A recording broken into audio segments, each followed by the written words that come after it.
She's an Emmy-winning producer, and now a fellowship from the Bush Foundation will allow her to hone her leadership skills.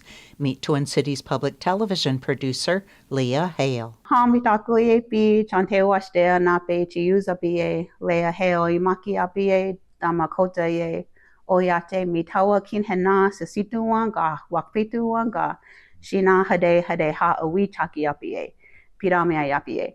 Her documentary Bring Her Home won international awards.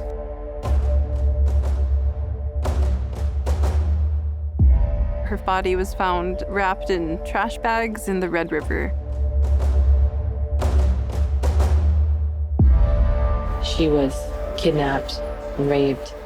She was meant to be trafficked. My people have gone missing since European settlers set land here on Turtle Island. That was called Bring Her Home, and I believe that was, I produced that during the pandemic.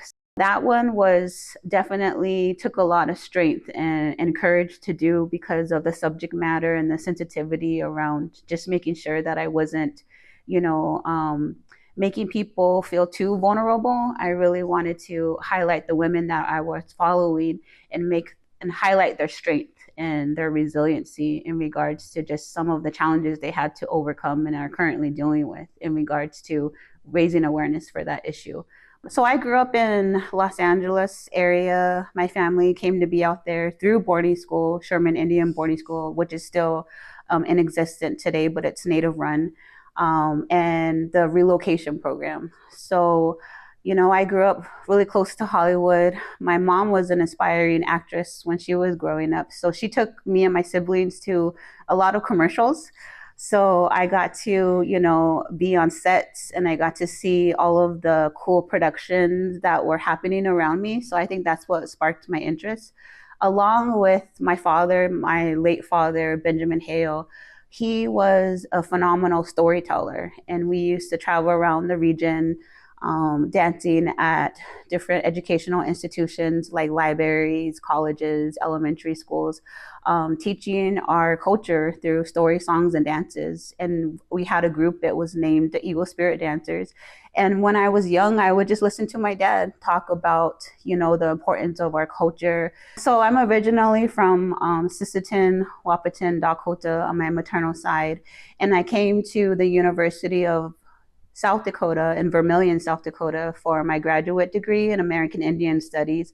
And then that's when I really learned about the history of the forced removal of Dakota people and really learned about why we are situated, our reservations, and the places that they currently are.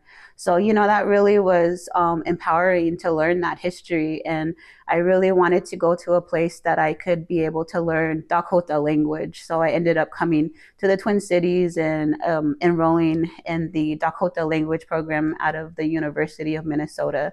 And then I definitely wanted to, find a place that I could start practicing the craft of filmmaking. So that's why I ended up coming here to Twin Cities PBS. For the past 13 years, I've been the only Native American employee. And to me, there needs to be more of us here. And I just feel like I try my best to do whatever I can to create space for up and coming filmmakers on my projects. With the technology, we have technology in the palm of our hands now. And it's exciting to see so many Native content creators out there, the short form stuff that we see on TikTok and whatnot. But I really am hoping that we're going to get a large push of young Native people to enter the actual art form of filmmaking, because it is different, how to tell a story. There's actual craft behind it and skills and knowledge when it comes to forming a story and how you bring, a message you want to tell through subjects and just so many different methods of doing that. So to me, the Bush Foundation, the Bush Fellowship is something that I'm hoping that I can help contribute to encouraging more people, more Native people to enter the field.